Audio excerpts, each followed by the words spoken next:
Hi, I'm Susie Garden, and this is the Ageless and Awesome podcast. I'm an age-defying naturopath and clinical nutritionist, and I'm here to bust myths around women's health and aging so that you can be ageless and awesome in your 40s, 50s, and beyond. The Ageless and Awesome podcast is dedicated to helping women through perimenopause and menopause with great health, a positive mindset, and outrageous confidence. Hit subscribe or follow now, and let's get started. Hello, gorgeous one, and welcome to this week's episode of the Ageless and Awesome podcast. Oh man, it's the week before Christmas, and I'm going on holidays at the end of this week, and I'll tell you, I'm feeling it.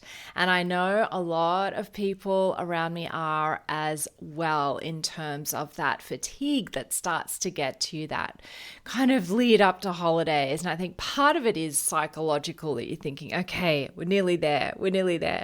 And part of it is too, because at this time of year, there's just a lot going on, right? There's a lot of festive kind of events on.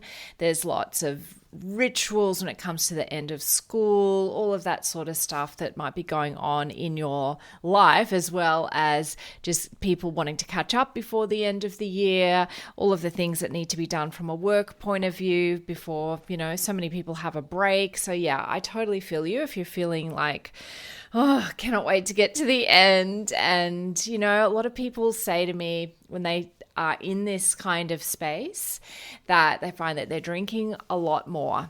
And so that's what I wanted to talk about this week on the podcast, because, hey, don't get me wrong. I love to have a drink. I love wine. I love gin. It's a big part of the Australian culture for sure. And I know our American friends that might be listening may have heard this, that, Australians really do like to have a drink. But when you do hit your perimenopause years, alcohol is not very kind to you. And it definitely does impact you more than it would have previously. And I don't necessarily mean impact you in terms of, not needing as much alcohol to feel the effects of it, although that might be true for many people. It's more that how it has a short-term and a long-term impact on your health. So I wanted to get into that today, because when you have knowledge, then you can make better decisions. And so, let's get started on this. So I guess the first impact of alcohol, that certainly one that gets me all of the time. I've spoken often on this podcast about my own battles with sleep and insomnia. And I've definitely noticed the difference when I've had a couple of drinks. And let me be clear, I don't drink a lot. I can really only tolerate maybe 2 drinks, and that's all I really want to have. But even that will have a huge impact on my sleep that night. Huge. Even though most recently, as I've talked about a few episodes ago, I'm having a fantastic run at the moment with my sleep. But on those nights that I've had a couple of drinks, that I'm definitely noticing an impact on my sleep that's quite significant. And the thing is, what we already know is that alcohol generally will help you get to sleep, but it will disrupt your sleep. So people are more likely to wake up frequently or wake up and not be able to get back to sleep when they've had a few drinks. And I know for myself, and this is something that is definitely a perimenopause thing, is that I get heart palpitations in the middle of the night if I've had a few drinks. And it's horrible. I remember the first time it happened, I was lying there thinking, do I need to go to hospital? Like, am I going to die? And it was a real thought that it was like, man, I don't know what's actually going on here. And when I looked into it the next day and read up on it, I was like, yep, absolutely. This is something that can happen with alcohol when you're in your 40s and 50s and beyond. And for me, my mum has significant heart arrhythmia disorders, and I think it's quite common in the women in our family, and so I'm very conscious of it, and I don't want to end up with a serious condition that requires, some pretty serious medication, so I'm all over that. But at the same time, I like to drink. So it's about managing it. But I wanted to talk a little bit about, why, alcohol is bad for sleep. And there is that link between alcohol and triggering off heart palpitations for sure. But also, if you're drinking sort of more long term, then it can really interfere with your melatonin. And so melatonin, as you are probably aware, is a sleep hormone, and it can actually reduce your melatonin production if you're having a lot of alcohol, particularly over a long period of time. And that really will disrupt your sleep and your circadian rhythm. The other thing that alcohol can do is actually worsen hot flushes and night sweats, which is often one of the factors influencing or disrupting sleep. And you may have even noticed that. I mean, we know that alcohol is a vasodilator, so it dilates your blood vessels. There are quite a number of women who get quite flushed in the face. I mean, since my 20s, I've got flushing when it comes to alcohol. But yeah, it definitely will worsen hot flushes and night sweats if you're prone to those. So unfortunately, from a sleep point of view, alcohol is not your friend. I mean, yeah, I'll get onto how much alcohol really is probably, I don't want to use the word recommended, but we'll get there. Another thing that alcohol does is it actually shrinks the brain, and which is pretty scary, right? When you think about it, it shrinks the brain, and in particularly a part of the brain that's called the hippocampus. The hippocampus helps regulate your stress response and your relaxation response, right? And so if you're getting this impact on your hippocampus, then you can have what we call this HPA axis dysfunction, which is an inappropriate, activation of the stress response. It makes you feel more anxious, more stressed. So alcohol will have an impact on that. So if you're already someone that's experiencing anxiety, alcohol or high levels of stress, alcohol is not going to be your friend. Even though a lot of people do use alcohol as a self-medicating device, long term, it's not your friend when it comes to that. So that's something good that I think we should know about. Another thing with regard to alcohol is it stimulates appetite, and I think we've probably all experienced that. So as well as, stimulating appetite, it really mucks around with your blood glucose metabolism and can cause those blood glucose spikes and then dips. So it really makes you crave sugar, crave carbs, crave, chips, that kind of thing. And also just, makes you very, very hungry. And so you overeat, and that can lead to weight gain, which for most of us we've already got a few things working against us at this time of life. So if you can kind of get yourself sort of avoid the things that are going to get you in that position as much as possible, then that's really helpful. Also, alcohol will interfere with your estrogen metabolism, so a really direct impact on your hormones. And you may have not know this, but alcohol is actually a risk factor for estrogen-related conditions such as fibroids in the uterus and breast cancer. And even one drink a day will significantly increase your risk of breast cancer.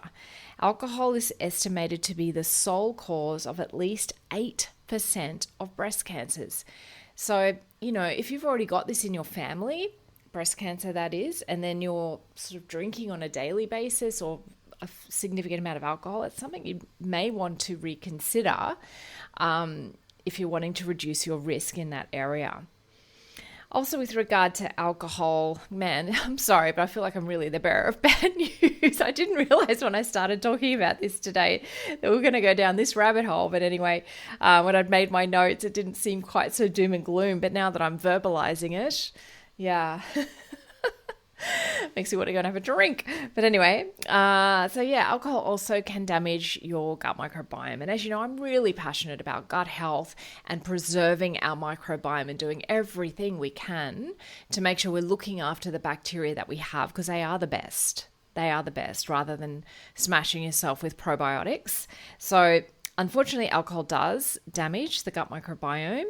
and it promotes leaky gut, which is the medical term for that is increased intestinal permeability. So that is something that can cause all sorts of issues such as skin rashes, itchiness, food intolerances, mood issues, like so many things. So yeah, you definitely do not want to be dealing with that. So it's again another thing to consider when you're looking at, well, how much alcohol do I really want to be putting into my body? Probably, gosh, have I covered everything? There's are other things. So for example, alcohol can make it hard to build healthy bones, healthy muscle, something that, we're already battling with in menopause. And also, there are some issues with just heart disease generally. I know that we think of alcohol as, or a degree of alcohol, especially red wine, of being healthy and protective. That's because of the polyphenols and the resveratrol in it. And that is often linked with the Mediterranean diet. We think of having wine. It's actually in the Mediterranean diet pyramid is wine, having wine with meals. And I feel like it's really hard to say, well, that's a healthy thing to do, because we have so much evidence that really shows that it's not. I mean, from what I've read, it seems that, say, up to 5 drinks a week, you're probably going to get away with. I don't know that you could really say there's any absolutely safe level of alcohol intake that you can have if you're really, truly looking at health. However, I look at health in a holistic way. And if you enjoy alcohol and you enjoy social activities where you're having a drink, I feel like there are some really positive psychological benefits to that may, just override that. But what I would absolutely suggest that you're sticking to like 1 to 2 drinks, and you're drinking lots of water around that. And the other thing is the nutrients that support your metabolism of alcohol and the detoxification of alcohol in the liver. And those nutrients specifically are zinc and B5 and B6. So it's an old nutritionist kind of trick, is before you go out for the night to have like a B complex. And obviously I think we've all heard of that. Having B vitamins can help, and that's why. But also having some zinc will help support the liver to detoxify. So that is something that can be useful if you've got a lot of events and things going on and you know that you'll be drinking. Another great thing that we've really seen spring up since the pandemic and during the pandemic is the non-alcoholic drink alternatives. And even a lot of restaurants and bars, certainly in my area, they have that on the menu. So that, of course, mocktails have been around forever, but even, non-alcoholic wine, non-alcoholic beer, or low alcohol for wine and beer is also available quite widely. And I think it's an awesome option, particularly for women when you do feel a little under pressure sometimes to drink, whether that's from a partner or from friends or just from the general atmosphere, is to have those low alcohol alternatives available can be awesome, so that you do feel like you're belonging and that you're having a good time and you're not just kind of sitting in the corner sipping on a water when everyone else is drinking. And I know it seems crazy as a woman in her 50s to even think that could you be pressured like that, but it does happen, and I think it's good to have some alternatives available. So I'll just kind of recap, I guess, my little hot tips with how to deal with this is to, limit yourself. So I've always kind of gone by 1 to 2 alcoholic drinks, 1 to 2 days a week, I think is, pretty good. And that kind of lines up with that no more than 5 a week. Maybe set yourself that as a goal. If you drink more than that, is to, maybe bring it down a little. Definitely, the Australian guidelines recommend at least 2 alcohol-free days a week. And I would suggest, certainly the women that I speak to, a lot of them, I kind of have them in 2 groups actually when I think about it. Many of them don't drink alcohol between Mondays to Thursdays. That's like their rule. And then Friday, Saturday, Sunday, it's, they do whatever. But then I also have a whole bunch of women that have come to me that are drinking every day, drinking a lot every day, and want to stop. And that's one of the reasons they joined the Glow Protocol, is because they want to stop drinking. I've had many, many women doing that. So that's a really interesting thing as well. So if you feel like you need support, there's obviously, you can speak to your GP. There's plenty, I think, of state groups that have hotlines you can ring to talk about managing your alcohol use.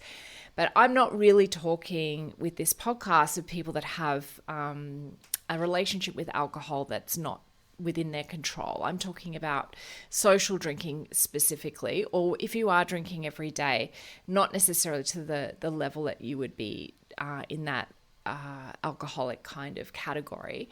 But if you are struggling a little bit with letting go of alcohol, then definitely there's heaps of resources. So please go online, have a look, and first port of call would always be your healthcare practitioner. So in terms of hot tips, get a little bit distracted. Probably no more than 5 standard drinks a week, drinking plenty of water alongside that to help your body detox. Having maybe a B complex that includes some zinc before and maybe even the next day to make sure you've got the nutrients on board to help you with your alcohol detoxification. Just watching what you're eating a little bit. So making sure you're not going out hungry so that you're not drinking instead of eating. So if you have something, particularly a high protein kind of meal or snack before you go out, for me, my go-to tends to be like a small green smoothie that has protein in it. That will help to just stop me from getting sugar cravings. It will stop me from eating a crazy amount of unhealthy food, and it's just super easy. It's really easy to put together, and it's also portable if I need to take it to work with me and then have it before I go out. Also just, taking stock of your own risk. If you've got breast cancer in your family, if like me, you have heart conditions in your family, then maybe really thinking about it, going, is it actually worth it? Or should I, switch over to low alcohol or non-alcoholic drinks? And it's certainly becoming, in Australia, way more acceptable to go out and not drink than it used to be, even a few years ago, because of this movement and a lot of high-profile people that are celebrating their sobriety, which is amazing. So it's something to really think about.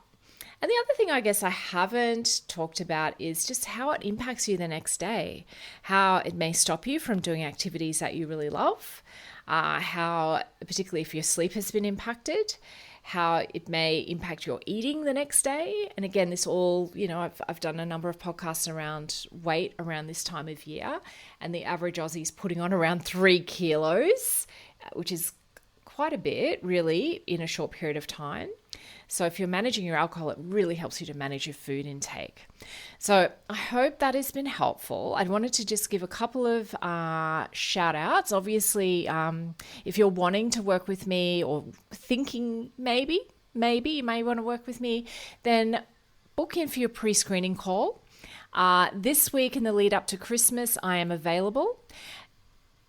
The next 2 weeks after that, I'm on holidays. I'm not doing any work at all. But I'm back in the office the week beginning the 8th of January. So book in your call. Let's have a chat. See if I can help support you or point you in the direction of perhaps someone who can, if you're wanting some help with your wellness, your hormones, your weight in 2024. The other thing is I will be launching a 10-day hormone balancing detox. It's free. In January, I'm launching that. So either follow me on Instagram at Susie Garden Wellness for updates on that, or I will be promoting it on the podcast as well. So enjoy your festive season, your Christmas if you celebrate it. Have a very happy New Year. I will be pre-recording some episodes for Christmas and New Year week. So I hope you enjoy that as well. Thanks so much for joining me today on the Ageless and Awesome podcast. If you liked today's episode, please make sure you click the little plus button if you're on Apple Podcasts or the follow button if you're on Spotify so that you can get each new episode delivered to you every single week. If you like free stuff, and who doesn't, then head over to susiegarden.com and grab my 8 essential age-defying secrets every woman over 40 should know right now. Or if you'd like to continue the discussion, head over to Instagram and DM me at Susie Garden Wellness. I'd love to connect with you.